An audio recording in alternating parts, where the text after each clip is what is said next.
আমার সমস্যা হলো আমার ছেলেকে ৪র্থ শ্রেণী চাকরি দেওয়ার নামে সুপার মোহাম্মদ শহীদুল ইসলাম আমার থেকে ১৩,৯৩,০০০ টাকা নেয়।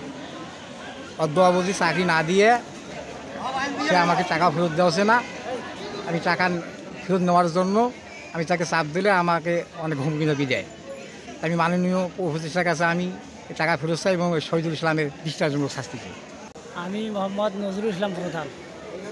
আমি আমার ছেলের জন্যে এই মাদ্রাসায় ৪র্থ পদের চাকরি দেওয়ার কথা বলে আমার কাছ থেকেই টাকা নেয় শহীদুল ইসলাম প্রধান, শহীদুল ইসলাম সুপার। ওনার বাড়িতে যে আমি ১৪ লক্ষ টাকা দিয়ে আসি, ওনার চাকরিও আমাকে দিতেছে না আমার ছেলের, অথচ টাকা চাইলে অনেক বিভ্রান্ত কথা বলতেছে, হুমকি দিতেছে। এখন টাকাও দেওয়াছে না, চাকরিও দেওয়াছে না। সুপার আমার টাকা নেছে চাকরি দিবে, ৪র্থ শ্রেণীর চাকরি দিবে বিষয় আমার ছেলেকে। তারপর এই টাকাটুকু নিয়ে এখন এই পর্যন্ত খালি আমাকে ঘুরাইতেছে। কত টাকা নিয়েছে? ৬ লক্ষ। আজ দেবো, কাল দেবো, পরশু দেবো, এইভাবে ঘুরাইতে আসে। টাকা চাচ্ছি আর ও লোকের শাস্তি হয়, এইটাই চাচ্ছি। আমার সুপার ৬,৯০,০০০ টাকা ছেলেকে চাকরি দিবে চায়, নেছে কেরানি চাকরি পদে চাকরি দিবে চায় শহীদুল ইসলাম, পাগলাহাট দাখিল মাদ্রাসা। আর ইয়ার আগে আমার বোনকেও চাকরি দিছিল, বলছে আপনার ছেলেকেও চাকরি দেবো। এই কারণে আমি তার সাথে জড়িত। এখন সুপার বেশিকের সব আমি টাকা চাই, আমরা শাস্তিও চাই।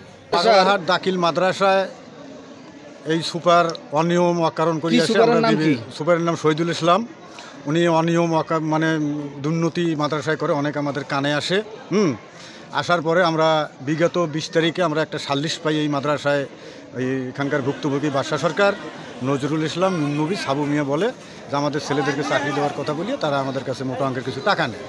আমরা সুদরে এলাকার প্রতিনিধি মেম্বার সহ কয়েকজন মান্যগণ্য ব্যক্তি সহ মাদ্রাসায় বসি আলোচনার সাপেক্ষে উনি প্রায় অত নয় কিছু আমার কাছে টাকা আছে, যত কাছে অত নয়। মোট এখানে আমরা সেদিন ৪২ লক্ষ টাকার অভিযোগ পাইছি, 4 জনকার মিলি। তা উনি বলছে যে আমি 15 দিন সময় নিলাম, 15 দিনের মধ্যে আমি বাদশা সরকার সাবুর সাথে বসি এটা আমি মিউচুয়াল টানবো। এই মর্মে আমরা সেদিন থেকে আমরা অপেক্ষায় ছিলাম। গতকাল আমরা তার কাছে আসি মেম্বার সহ, সাল্লিশের লোকজন সহ। উনি বলছে আমি আইনের আসামি আছি, আমার আইনে যা হয় হবে। তো উনি এই মর্মে টাকা দেওয়া একেবারে অস্বীকার করে। আমরা চাচ্ছি এলাকার নিরীহ লোক জমা জমি বন্ধক রাখিয়ে গরু বাছুর বিক্রি করে টাকা দিচ্ছে, তাদের টাকা দেও, আর এই দুর্নীতিকারী সুপারকে এই মাদ্রাসা থেকে অপসারণ করুক। আমার ছেলেকে চাকরি দিবে এ বলে প্রথমে 4 লাখ টাকা নিছে, তার 1 মাস সময় নেওয়া হয়েছে। 1 মাস সময় নেওয়ার পরে 2,90,000 টাকা পরের মাসে আমরা ওটা তার হাতে বুঝিয়ে দিছি। উনি আপনার এখানে এসে টাকা নিয়ে গেছে? হ্যাঁ, আমার বাসাতে আসছিল।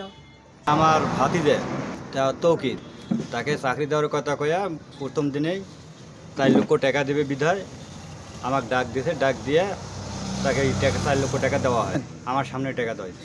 আমি এই ধরনের কোনো কাজ করে নেই, এগুলো অন্যায় অবিচারভাবে আমার উপর চাপাই দেওয়া হচ্ছে। আমি যেটা নিছি সেটা আমি বলবো। এই কথাটা আপনি প্রথমে যদি এই কথাটা বলতেন কোনো কথাই হতো না।